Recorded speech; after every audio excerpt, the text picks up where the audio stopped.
अल्हम्दुलिल्लाह नहमदुहु व नस्तईनुहु व नस्तगफिरुहु व नु'मिनु बिही व नतवक्कलु अलैहि व नऊज़ु बिल्लाहि मिन शुरूरि अनफुसिना व मिन सय्यिआति अमालिना मन यहदिहिल्लाहु फला मुदिल्ल लहु व मन युज़लिलहु फला हादिय लहु व नशहदु अन ला इलाहा इल्लल्लाहु वहदहु ला शरीका लहु व नशहदु अन्न सय्यिदना व सनदना व शफ़ीअना व हबीबना व मौलाना मुहम्मदिन व बारिक व सल्लिम। अम्मा बाद क़ाल अल्लाहु तबारक व तआला फ़ी कलामिहिल मजीद वल फ़ुरक़ानिल हमीद। अऊज़ु बिल्लाहि मिनश शैतानिर रजीम। बिस्मिल्लाहिर रहमानिर रहीम। या अय्युहल्लज़ीना आमनू कुतिबा अलैकुमुस सियामु कमा कुतिबा अलल्लज़ीना मिन क़ब्लिकुम लअल्लकुम तत्तक़ून अय्यामन मअदूदात फमन कान मिनकुम मरीदन अव अला सफ़रिन फ़इद्दतुम मिन अय्यामिन उख़र वअलल्लज़ीना युतीक़ूनहु फ़िद्यतुन तआमु मिस्कीन फमन ततव्वअ ख़ैरन फ़हुव ख़ैरुल लहु व अन तसूमू ख़ैरुल लकुम इन कुन्तुम तअलमून। वक़ाल अन्नबिय्यु सल्लल्लाहु अलैहि वसल्लम मन साम रमज़ान ईमानन व इहतिसाबन गुफ़िर लहु मा तक़द्दम मिन ज़ंबिहि औ कमा क़ाल अलैहि अस्सलातु वस्सलाम। सदक़ल्लाहु मौलानल अज़ीम व सदक़ रसूलुहुन नबियुल करीम व नहनु अला ज़ालिका लमिनश शाहिदीन वश्शाकिरीन वल्हम्दुलिल्लाहि रब्बिल आलमीन। मोहतरम हाज़रीन जुमा, अज़ीज़ान गिरामी, नौजवानान इस्लाम, अमायरीन शहर और दूर दराज से तशरीफ़ लाए हुए हमारे दीनी ईमानी भाइयों, बुज़ुर्गों और दोस्तों, हमारा आप भी जानते हैं कि आज 13 रमज़ानुल मुबारक है। यानी अगर ये कहा जाए तो कोई बेजा नहीं होगा कि आधा रमज़ान गुज़रने को है और जो रहमत का जो अशरा है, जो पहला अशरा, वो गुज़र चुका है और मग़फ़िरत का जो दूसरा अशरा है वो शुरू है। रहमत का जो अशरा था वो गुज़र चुका, मग़फ़िरत का अशरा शुरू हो चुका है और आधा रमज़ान गुज़रने को है। लेकिन हमारा और आपका क्या रवैया है इस रमज़ान के साथ, वो हर इंसान अपना मुहासबा कर सकता है। इतना अज़ीम शान महीना, इतना मुबारक महीना, अगर इस महीने में भी हमारी और आपकी मग़फ़िरत न हो तो फिर किस महीने में होगी। अल्लाह के नबी अलैहिस्सलातु वस्सलाम इरशाद फरमाते हैं कि इस महीने में यानी रमज़ानुल मुबारक में इफ्तार के वक्त रोज़ाना अल्लाह ताला 10 लाख ऐसे लोगों को जहन्नम से आज़ाद करते हैं जिनके बारे में जहन्नम में जाने का फ़ैसला हो चुका है। रोज़ाना इफ्तार के वक्त 10 लाख आदमियों को रोज़ाना। अब अगर 30 रोज़े के हिसाब से अगर हम गिनती करें तो ये 3 करोड़ होते हैं। अगर मेरा हिसाब सही हो तो एक दिन में 10 लाख, 10 दिन में 1 करोड़, 30 दिन में 3 करोड़ लोग ऐसे हैं जिनको अल्लाह ताला जहन्नम से खलासी का और आज़ादी का परवाना अता फरमाते हैं, जिनके बारे में जहन्नम में जाने का फ़ैसला हो चुका है। और इतना ही नहीं, जब रमज़ान का आखिरी रोज़ा होता है तो आखिरी रोज़े के दिन इफ्तार के वक्त इतने और जहन्नमियों को आज़ाद करते हैं। यानी 3 करोड़, उतने जितना पूरा महीना अल्लाह ने आज़ाद किया था, 6 करोड़ लोगों को अल्लाह ताला जहन्नम से आज़ाद फरमाते हैं। इतना अज़ीम शान महीना। लेकिन सोचिए ज़रा कि ये महीना गुज़र जाए, लाखों और करोड़ों इंसानों की मग़फ़िरत हो जाए और हमारी आपकी मग़फ़िरत ना हो, ये कितनी बदकिस्मती की बात है। अल्लाह के नबी अलैहिस्सलातु वस्सलाम ने एक हदीस में इरशाद फरमाया कि 4 लोग ऐसे हैं कि रमज़ान में भी उनकी मग़फ़िरत नहीं होती, सारे लोगों की मग़फ़िरत हो जाती है। 6 करोड़ लोगों की मग़फ़िरत हो रही है, लेकिन 4 लोग ऐसे हैं जो हमारे और आपके दरमियान हैं। हो सकता है कि मैं हूँ, आप हो, कोई भी हो सकता है। उन 4 लोगों की पूरा रमज़ान मग़फ़िरत नहीं होती। अल्लाह न करे कि हम उन 4 में हों। अगर 4 में हैं तो आज हम आप तौबा करें और आज उस गुनाह से, उस गलती से तौबा कर ले, इसलिए कि अभी मग़फ़िरत का अशरा चल रहा है और जहन्नम से खलासी का अशरा अभी आने वाला है। वो 4 लोग कौन हैं? अल्लाह के नबी अलैहिस्सलातु वस्सलाम इरशाद फरमाते हैं कि पहला वो इंसान जो अपने वालिदैन का नाफरमान हो। अब सोचिए यहाँ कितने लोग ऐसे हैं कि जिनके वालिदैन दोनों या दोनों में से कोई एक ज़रूर ऐसे हैं जो हयात से, जो ज़िंदा है। अगर दोनों हैं तो बहुत बड़ी खुशकिस्मती। दोनों में से एक नहीं है, एक है, तो ये भी खुशकिस्मती की बात है, ये भी खुशकिस्मती की बात है। अल्लाह के नबी अलैहिस्सलातु वस्सलाम फरमाते हैं कि जो इंसान अपने वालिदैन का नाफरमान होगा, फरमाबरदार नहीं होगा, जो अपने वालिदैन की नाफरमानी करेगा, दोनों की या दोनों में से किसी एक की जो भी हयात से है, अल्लाह के नबी अलैहिस्सलातु वस्सलाम फरमाते हैं कि इस महीने में भी उसकी मग़फ़िरत नहीं होती। कितने लोग ऐसे हैं हम में जिनके वालिदैन अपनी औलाद से नाराज़ है, औलाद का वालिदैन के साथ रवैया अच्छा नहीं है, वालिद के साथ, माँ के साथ, बाप के साथ रवैया अच्छा नहीं है। हम अपनी मर्ज़ी के मुताबिक चलना चाहते हैं, वालिदैन की कोई वैल्यू नहीं, कोई हैसियत नहीं, कोई कदर नहीं हम करते। जिस माँ बाप ने आपको पाला पोसा, आपको जन्म दिया, आपकी परवरिश की, आपको तालीम और तरबियत से आरास्ता किया, आपके लिए दिन रात एक किया, न ठंडी न गर्मी न बरसात न धूप, कुछ नहीं समझा, दूसरों की गाली सुनता रहा, दूसरों से मार खाता रहा, पसीने बहाता रहा, हमारे लिए, किसके लिए? और आज हम बड़े हो गए, 2 रुपया हम कमाते क्या है तो हम और आप समझते हैं कि मुझसे बड़ा कोई नहीं है, वालिदैन की भी कोई कदर नहीं है। अल्लाह के नबी अलैहिस्सलातु वस्सलाम फरमाते हैं कि ऐसा इंसान पूरा महीना गुजर जाने पर भी उसकी मग़फ़िरत नहीं होती है। अगर हमारे वालिदैन हयात से है या दोनों है, दोनों में से एक है, तो अल्लाह के वास्ते हम और आप अपने वालिद से, अपनी वालिदा से या दोनों से, अगर दोनों नाराज़ है, हम आज माफ़ी मांग लें। आज उनसे कह दें कि अब्बू जान, अम्मी जान, मुझसे बहुत बड़ी भूल हो चुकी, गलती हो चुकी है कि मैंने आपकी बात नहीं मानी, आपकी नाफरमानी की है, मुझे माफ़ कर दीजिए और अल्लाह ताला से मेरी मग़फ़िरत के लिए दुआ कीजिए। अगर आपने अपने वालिदैन को राज़ी कर लिया, आपने अपने वालिदैन को मना लिया, तब इंशाअल्लाह आपकी ज़रूर मग़फ़िरत होगी। अल्लाह के नबी अलैहिस्सलातु वस्सलाम फरमाते हैं कि रब की रज़ामंदी वालिद की रज़ामंदी में है। अगर वालिदैन अगर राज़ी है, अगर वालिदैन आपसे खुश है, आपका रब भी खुश है। यह पहला इंसान जो वालिदैन का नाफरमान होगा, उसकी मग़फ़िरत इस महीने में नहीं होगी। और दूसरा वो इंसान जो शराबी हो, जो शराब का आदी हो। कितनी बुरी ख़राब ये आदत है, उम्मुल ख़बाइस कहा गया, तमाम बीमारियों की जड़ कहा गया। आप देखिए, इंसान जब पीता है तो पीने के बाद वो सारे गुनाह वो कर बैठता है, वो हर गुनाह हर गलती वो कर बैठता है, वो रिश्तों को भूल जाता है, वो पीने के बाद रिश्तों को भूल जाता है। एक हदीस में आता है कि जब तक वो नशे में होता है तब तक वो ईमान से दूर होता है। कितनी बुरी बात है ये, उम्मुल ख़बाइस कहा शराब पीना। जो इंसान शराब का आदी है, अल्लाह के नबी अलैहिस्सलातु वस्सलाम फरमाते हैं कि उस इंसान की भी इस महीने में मग़फ़िरत नहीं होती। और तीसरा वो इंसान जो रिश्तेदारियों को अहमियत नहीं देता है, रिश्तेदारी तोड़ने वाला। कितने लोग ऐसे हैं जो हमारी और आपकी फ़ुला रिश्तेदार से नहीं बनती है, सालों बीत चुके, सालों गुजर गए हैं, अब तक कभी फ़ोन पर बात नहीं हुई है। ससुराली रिश्ता हो, ददियाली रिश्ता हो, ननियाली रिश्ता हो, कितने ऐसे रिश्ते हैं जिनसे हमने नाता तोड़ लिया है। हम उनसे बात भी नहीं करते हैं, हम उनसे बात तक नहीं करते हैं, कोई हैसियत नहीं देते हैं, कोई वक़्त नहीं देते हैं, अनबन है। अल्लाह के नबी अलैहिस्सलातु वस्सलाम फरमाते हैं कि जो इंसान रिश्तेदारी को तोड़ता है, अल्लाह ताला उसकी मग़फ़िरत भी इस महीने में नहीं करते हैं। अगर आपका किसी रिश्तेदार से अनबन हो गया, नहीं बनती है, अल्लाह के वास्ते आप आगे बढ़कर आज उसे फ़ोन कीजिए और सलाम कलाम कर कर उनसे माफ़ी तलाफ़ी कीजिए। इंशाअल्लाह उसकी नज़र में आपकी मोहब्बत और वक़्त बढ़ जाएगी। छोटा इंसान नहीं होता है, आगे बढ़कर इंसान अगर माफ़ी मांग ले तो वो इंसान बड़ा बन जाता है, इंसान की नज़र में भी बड़ा होता है और अल्लाह की नज़र में भी बड़ा बन जाता है। ये तीसरा है जो रिश्तेदारी तोड़ने वाला हो, उसकी मग़फ़िरत नहीं होती है। और चौथा इंसान वो है जो अपने दिल में कीना रखता है, बुग़्ज़, अदावत, हसद।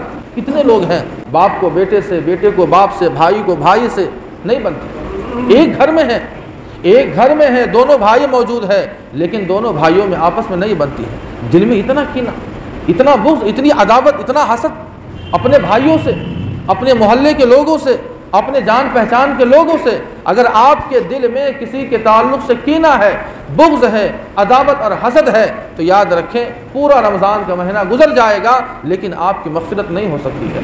एक सहाबी के बारे में आता है जिनके बारे में अल्लाह के नबी अलैहिस्सलातु वस्सलाम ने जन्नत की बशारत दी है। बल्कि अल्लाह के नबी अलैहिस्सलातु वस्सलाम ने कहा कि देखो, अगर किसी को देखना हो जन्नती को दुनिया में तो उसे देख लो। अब एक सहाबी को इस बात की फ़िक्र हो गई कि आखिर ये सहाबी कौन सा ऐसा अमल करते हैं कि जिसकी वजह से ये जन्नत के मुस्तहिक हो गए, यानी दुनिया ही में जन्नत की बशारत दे दी अल्लाह के नबी अलैहिस्सलातु वस्सलाम ने। बहरहाल वो गए, उनके पास मेहमान नवाजी मेहमानदारी रहे, 1 दिन 2 दिन रहे। उनसे पूछा, आखिर में पूछा कि आपका कौन सा ऐसा अमल है कि अल्लाह के नबी अलैहिस्सलातु वस्सलाम ने आपको जन्नती कहा दुनिया में। तो उस सहाबी ने कहा कि मेरा कोई ऐसा अमल नहीं है, वही 5 नमाजें, वही काम, वही तिजारत, वही बिजनेस, वही कारोबार, सब वही काम है जो सब लोग करते हैं, लेकिन मेरा एक अलग अमल है और वो अमल ये है कि जब भी मैं सोता हूँ तो अपने दिल को कीना और बुग़्ज़ से खाली करके सोता हूँ। यानी मैं सारे भाइयों को, लोगों को, रिश्तेदारों को, मिलने जुलने वालों को माफ़ कर देता हूँ, अपने दिल में किसी के ताल्लुक़ से कोई बात नहीं रखता हूँ। कीना रखना इंसान की मग़फ़िरत नहीं होती। तो ये 4 लोग हैं। नंबर 1 जो वालिदैन का नाफरमान है, नंबर 2 जो शराब का आदी है, नंबर 3 जो रिश्तेदारी तोड़ने वाला है, और नंबर 4 जो अपने दिल में कीना रखता हो। अगर ये चारों बीमारियां हमारे अंदर अगर मौजूद हो और बदरजए अतम मौजूद है, बदरजए अतम मौजूद है, तो अल्लाह के वास्ते आज हम और आप तौबा करें और इस गुनाह से तौबा करें, और आप रिश्तेदार से, आप अपने वालिदैन से, या जो भी आपके अंदर शराब की आदत हो, सारी चीज़ों से आज तौबा करेंगे तो इंशाअल्लाह जो बकिया जो अय्याम है अल्लाह ताला आपकी ज़रूर मग़फ़िरत फरमाएंगे। कुरान पाक की जो मैंने आयत पढ़ी है, ये रोज़े के ताल्लुक़ से, रोज़े की फ़र्ज़ियत के ताल्लुक़ से अल्लाह ताला ने बहुत अहम बात बयान फरमाई है। अल्लाह फरमाते हैं, या अय्युहल्लज़ीना आमनू कुतिबा अलैकुमुस्सियाम कमा कुतिबा अलल्लज़ीना मिन क़ब्लिकुम लअल्लकुम तत्तक़ून अय्यामम मादूदात। ये दोनों आयतें बहुत अहम हैं, इसकी तफसील सुन लीजिए इंशाअल्लाह। बहुत अहम बातें इन दोनों आयतों के अंदर रोज़े और रमज़ान के ताल्लुक़ से अल्लाह ताला ने बयान फरमाई है। रोज़ा, हमारा आप इस बात को बखूबी जाने कि रोज़ा इस्लाम की जो 5 बुनियादी अरकान है उसमें सब एक अहम रुकन है और आखिरी और 5वां रुकन है। सन 2 हिजरी में 10 शाबान को मदीना मुनव्वरा के अंदर रोज़ा फ़र्ज़ हुआ है। रोज़ा ये सिलसिलावार फ़र्ज़ हुआ है, यानी डायरेक्ट अल्लाह ताला ने रोज़े को फ़र्ज़ नहीं किया, बल्कि रोज़े से पहले आशूरे का रोज़ा फ़र्ज़ था जो मुहर्रम में हम और आप रखते हैं, और उसके बाद अल्लाह ताला ने रमज़ानुल मुबारक के रोज़े की फ़र्ज़ियत को नाजिल किया और ये आयत नाजिल फरमाई, या अय्युहल्लज़ीना आमनू कुतिबा अलैकुमुस्सियाम कमा कुतिबा अलल्लज़ीना मिन क़ब्लिकुम लअल्लकुम तत्तक़ून। रोज़ा एक कदीम अमल है, एक पुराना अमल है, और कितना पुराना अमल है। सैयदना हज़रत आदम अला नबीना अलैहिस्सलातु वस्सलाम से लेकर अल्लाह के नबी अलैहिस्सलातु वस्सलाम की शरीयत तक, हर शरीयत में रोज़े का तसव्वुर रहा, रोज़े की फ़र्ज़ियत रही, रोज़े का अमल अल्लाह ताला ने हर शरीयत में रखा है। इतना पुराना अमल है। रोज़े के बारे में अल्लाह फरमाते हैं, या अय्युहल्लज़ीना आमनू कुतिबा अलैकुमुस्सियाम, ऐ ईमान वालो तुम पर रोज़े फ़र्ज़ किए गए। मालूम यह हुआ कि शरीयत के जितने भी अहकाम है वो ईमान वालों से ही मुताल्लिक़ है। अगर ईमान वाला नहीं है तो शरीयत के अहकाम उससे मुताल्लिक़ नहीं होंगे। कुतिबा अलैकुमुस्सियाम, तुम पर रोज़े फ़र्ज़ किए गए, कमा कुतिबा अलल्लज़ीना मिन क़ब्लिकुम लअल्लकुम तत्तक़ून, जैसा कि तुमसे पहली उम्मतों पर फ़र्ज़ किया गया था। यानी यहाँ एक अमल बताया और उसकी 2 वजहें बताई हैं। अमल क्या है कि रोज़ा तुम पर फ़र्ज़ हुआ, और उसकी 2 वजह बताई। एक तो यह है कि तुमसे पहले भी फ़र्ज़ हुआ, यानी पिछली उम्मतों का अल्लाह ताला ने हवाला दिया। उसकी वजह क्या है? गोया अल्लाह ताला ये फरमाना चाहते हैं कि पहली बार तुम पर रोज़ा फ़र्ज़ नहीं हो रहा है। अगर किसी एक इंसान को पहाड़ काटने के लिए कहिएगा तो उसकी हिम्मत काम नहीं करेगी, लेकिन 10 लोगों को लगा दीजिए। अगर एक इंसान को तने तनहा किसी महफिल या मजलिस में कोई सज़ा दे तो वो इंसान अपने आप को बोझल महसूस करता है, अपने आप को अजीब महसूस करेगा।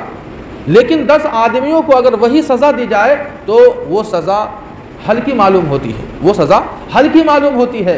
अल्लाह ताला फरमाते हैं, कमा कुतिबा अलल्लज़ीना मिन क़ब्लिकुम, ऐ ईमान वालो तुमसे पहली उम्मतों पर भी हमने रोज़ा रखा था, पहली बार तुम पर नहीं रखा जा रहा है, इसलिए बोझ नहीं समझना है। कमा कुतिबा अलल्लज़ीना मिन क़ब्लिकुम लअल्लकुम तत्तक़ून। और दूसरी बात ये बयान फरमाई कि जो इंसान रमज़ान का रोज़ा रखे उसका दीनी फ़ायदा ये है कि उसके अंदर तक़वा पैदा होगा। यानी 1 महीने के अंदर अल्लाह ताला फरमाते हैं कि अगर इंसान रोज़ा रखे, कमा हक़हू रखे, यानी रोज़े को रोज़ा जैसा रखे, रोज़े के हक़ को अदा करते हुए रखे, तो अल्लाह ताला वादा करते हैं कि 1 महीना रोज़ा रखने से वो इंसान मुत्तक़ी और परहेज़गार बन जाएगा। लअल्लकुम तत्तक़ून, इस रोज़े का सिर्फ हमने तुम्हें ऐसा ही फ़र्ज़ नहीं किया, उसका फ़ायदा भी है, बेजा फ़र्ज़ नहीं किया, उसका फ़ायदा ये है। और दीनी फ़ायदा अल्लाह ने यहाँ बयान फरमाया कि लअल्लकुम तत्तक़ून, कि तुम्हारे अंदर तक़वा पैदा होगा, तुम्हारे अंदर तक़वा पैदा होगा, तुम मुत्तक़ी बन जाओगे। अब तक़वा किसको कहते हैं?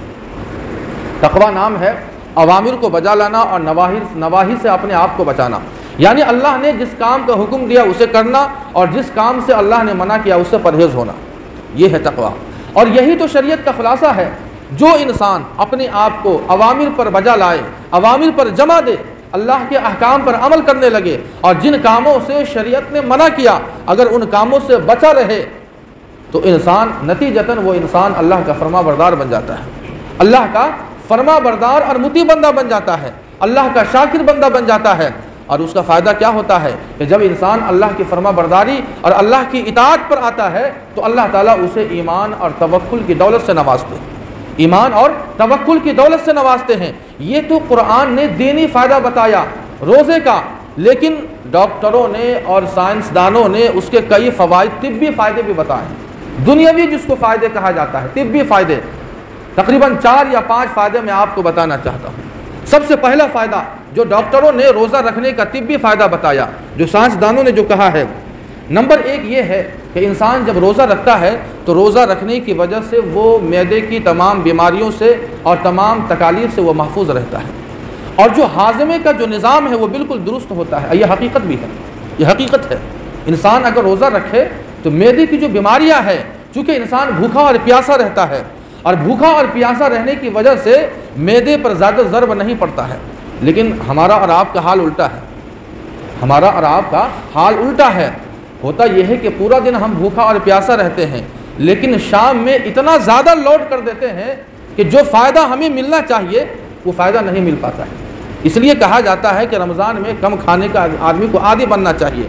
तो ये डॉक्टरों ने और साइंसदानों ने कहा कि उसका ये फ़ायदा है कि मैदे की तमाम बीमारियों से और तकालीफ से वो महफूज रहेगा और जो हाज़मे का जो निज़ाम है वो इंसान उससे जो है उसका निज़ाम बेहतर होगा। और जिसका हाज़मा सही है सारी बीमारियों से वो महफूज है, और जिसका हाज़मा ख़राब सारी बीमारियों का वो इंसान शिकार हो जाता है।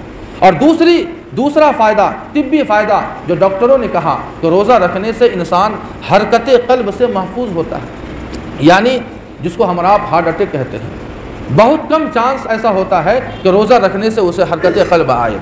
और तीसरा फ़ायदा ये है कि इंसान डिप्रेशन और जहनी और जिस्मानी तनाव से वो बचा रहता है, डिप्रेशन से वो बचा रहेगा और नफ्सियाती जो बीमारियां हैं वो नफ्सियाती बीमारियों से भी वो बचा रहता है। और चौथा फ़ायदा ये है कि वो इंसान, चौथा फ़ायदा जो डॉक्टरों ने बताया है कि मोटापा और जो इजाफी चर्बियाँ होती है वो भी इससे जो है ख़त्म हो जाता है, यानी रोज़ा रखने से। और ये हकीकत है, लेकिन रोज़ा को रोज़ा जैसा रखे तब तो, लेकिन हम आप तो रोज़े को रोज़ा जैसा नहीं रखते हैं। खाने में अच्छा से अच्छा खाना चाहिए, हम आप सादा खाना नहीं खा सकते हैं। रोज़ा रखकर पूरा दिन भूखा इंसान है, प्यासा इंसान है, शाम में उस मैदे पर कितना हम आप जुल्म करते हैं। और पांचवा फ़ायदा जो डॉक्टरों ने बताया कि जो ख़वातीन बे औलाद होती है, जिसे औलाद नहीं होती है, उसे औलाद होने के चांस और इम्कानात बढ़ जाते हैं। ये 5 फ़ायदे हैं जो तिब्बी फ़ायदे हैं। कुरान ने आगे कहा है अय्याम मादूदात, अल्लाह फरमाते हैं कि देखो चंद ही दिन की बात है, यानी रोज़ा चूँकि एक मुश्किल अमल है वाक़अतन, अगर ठंडी ही में सही, अगर मौसम सरमाही में अगर रोज़े का मौसम आ जाए फिर भी इंसान के लिए बड़ा दुश्वार होता है। इसीलिए अल्लाह ताला तसल्ली दे रहे हैं, तरगीब दे रहे हैं, हौसला दे रहे हैं। अय्याम मादूदात, चंद दिन की बात है, घबराओ नहीं। अय्याम मादूदात, चंद ही दिन तो है, 30 दिन की बात है, उसके बाद फिर तो 11 महीने हम तुम्हें खिलाते हैं पिलाते हैं, सिर्फ 1 महीने की बात है। अय्याम मादूदात फमन कान मिनकुम मरीज़न औ अला सफ़रिन फ़इद्दतुम मिन अय्यामिन उख़र। अल्लाह ताला ने 2 चीज़ें यहाँ बयान फरमाई, एक सफ़र को और एक बीमारी को। यानी अगर कोई इंसान सफ़र पर हो या कोई इंसान शदीद बीमार पड़ जाए तो उसे रुख्सत है, यानी रोज़े की रुख्सत है, फ़िलहाल छोड़ दे, लेकिन बाद में बहरहाल उसे रखना होगा। अब सफ़र से कौन सा सफ़र मुराद है और बीमारी से कौन सी बीमारी मुराद है, उसे हमें और आपको समझना है। सफ़र से सफ़र शरई मुराद है, सफ़र से सफ़र शरई मुराद है। सफ़र शरई कहते हैं 48 मील यानी 77 या 78 किलोमीटर या उससे ज़्यादा का अगर इरादा हो तो वो इंसान सफ़र शरई का शिकार होता है, वो मुसाफिर बन जाता है। उसके लिए इजाज़त है कि वो इंसान रोज़ा छोड़ दे बाद में, लेकिन बहरहाल वो रखे। ये क़ैद है, 77 और 78 किलोमीटर से कम नहीं होना चाहिए। पता चला कि हम शकरी जा रहे हैं और हमने रास्ते में रोज़ा ही तोड़ दिया और दलील हमने दिया कि हम तो सफ़र पर थे, नहीं, उसकी क़ैद लगाई है 48 मील 77 या 78 किलोमीटर कम से कम होना चाहिए। ये है सफ़र से मुराद। और दूसरी चीज़ बताई बीमारी से ऐसी बीमारी मुराद है कि जिसमें इंसान को रोज़ा रखने की ताकत और सकत ना हो, और डॉक्टरों ने इससे मना भी कर दिया हो। अगर वो बीमार इंसान रोज़ा रखेगा तो हो सकता है कि बीमारी बढ़ जाएगी या तूल पकड़ लेगी। 4 दिन में सही होने के बजाय 10 दिन में सही होगी। तूल पकड़ने का मतलब ये है, या बढ़ जाएगी, एक बीमारी से दूसरी बीमारी हो जाएगी अगर हमने रोज़ा रखा। अगर ऐसी बीमारी है फ़िलहाल न रखे, लेकिन बाद में जब वो तंदुरुस्त होगा तो उसे रखना होगा। लेकिन बीमारी और सफ़र के अलावा कुछ ऐसे आज़ार है कि जिसमें रोज़े की रुख्सत है। बीमारी और सफ़र के अलावा तीसरे नंबर पर आता है हमल। अगर कोई औरत, मान लीजिए कोई खातून हमल से है, हामिला है, उसे भी रुख्सत है, रोज़े की रुख्सत है, वो फ़िलहाल छोड़ दे, बाद में रख दे। इसी तरह मुर्ज़िया कहते हैं जो बच्चे को दूध पिलाती है, यानी छोटा बच्चा है, दूध पीता बच्चा है, अगर वो है तो फिर ऐसी हालत में उसे भी रुख्सत है कि फ़िलहाल वो न रखे, वो बाद में जो है वो रोज़ा रख ले। इसी तरह मुकराह का मतलब आता है कि मान लीजिए हम रोज़ेदार हैं और हम गाड़ी से जा रहे हैं, AK-47 हाथ में लेके कह रहा है कि तुम रोज़ा तोड़ दो, नहीं तो हम तुम्हें गोली मार देंगे। अब यहाँ दोनों बातें हैं, या तो रोज़ा रखे और जान दे दें, या जान बचाए रोज़ा तोड़ दे। तो शरीयत की नज़र में जान की बड़ी वक़्त होती है। रोज़ा तो बाद में भी रख लेंगे, क्या दिक्कत है, लेकिन जान एक बार मिलती है, दोबारा नहीं मिलती है। इसलिए ये जो जान और ये जो शरीर अल्लाह ने हमें दिया है, हम इसके साथ जुल्म ना करें। हम और आप बहुत जुल्म करते हैं, ख़ास तौर से जो हमारे नौजवान हैं, एक बार के बाद दोबारा मौका अल्लाह नहीं देते हैं। तो अब शरीयत ने कहा कि यहाँ जान बचाना ज़रूरी है, यहाँ जान बचाना ज़रूरी है। रोज़ा तोड़ दे चलेगा, लेकिन जान बचाओ, रोज़ा तोड़ दो, ये शरीयत ने कहा है। इसी तरह अगर इंसान रोज़ा रखे और रोज़ा रख कर बहुत ज़्यादा भूख और प्यास की शिद्दत महसूस हो, अगर वो रोज़ा नहीं तोड़ेगा तो यहाँ भी जान जाने का या किसी उज़्व के, किसी पार्ट या किसी हिस्से के नुकसान होने का डर है, तो फिर शरीयत ने कहा कि ऐसी हालत में भी उसे रोज़े की रुख्सत है, यानी वो तोड़ दे और बाद में रख दे। अब यहाँ पर कुरान ने एक और चीज़ का तज़किरा किया है कि रोज़े का फ़िदिया किसके लिए है, रोज़े का फ़िदिया किसके लिए है। अल्लाह आगे फरमाते हैं कि एक मिस्कीन का फ़िदिया देना होगा, लेकिन फ़िदिया किसके लिए है, उसकी तफसील थोड़ी सी हम और आप समझें। आज अगर हमें सर में दर्द हो जाए, पेट में अगर दर्द हो जाए, तो हम और आप रोज़ा छोड़ देते हैं और उस रोज़े के बदले फ़िदिया दे देते हैं। यानी इतना हल्का हमने रोज़ा समझ लिया, शरीयत के अमल को इतना हल्का भी हम और आप ना समझें। फ़िदिया का क्या मतलब होता है और किसके लिए फ़िदिया होता है, उसे हम और आप समझें। रोज़े का फ़िदिया हर एक के लिए नहीं है, फ़ैशन हमने बना लिया है, फ़िदिये को गोया फ़ैशन बना लिया है। रोज़ा छोड़ो और एक मिस्कीन को हम खाना खिला देंगे, या उसे गेहूं दे देंगे, पैसा दे देंगे, फ़िदिया दे देंगे, लेकिन रोज़ा नहीं रखना है। लेकिन याद रखें, रोज़े का फ़िदिया सबके लिए नहीं है। नंबर 1 शेख फ़ानी के लिए है। शेख फ़ानी किसको कहते हैं? शेख फ़ानी से मुराद ऐसा बूढ़ा इंसान कि वो रोज़ा रखने की ताकत नहीं है उसके अंदर, वो रोज़ा रख ही नहीं सकता। अगर हमने रोज़ा रखने के लिए कहा तो बेचारा वो सीधे वो कब्र में जाएगा। ऐसा बूढ़ा इंसान है जिसको शेख फ़ानी कहा जाता है। ऐसों के लिए शरीयत ने कहा कि वो जो है रोज़े का फ़िदिया अदा कर दें। इसी तरह ऐसा बीमार कि अब उसे सेहत की उम्मीद नहीं है, अल्लाह न करे किसी को ऐसी बीमारी हो जाए, मिसाल के तौर पर कैंसर वगैरह होता है कि अब उसे सेहत की उम्मीद नहीं होती है, डॉक्टरों ने मना कर दिया कि अब इसका बचना मुश्किल है, अब ये दोबारा कभी सेहतमंद नहीं होगा। अल्लाह हम सबको ऐसी बीमारियों से बचाए।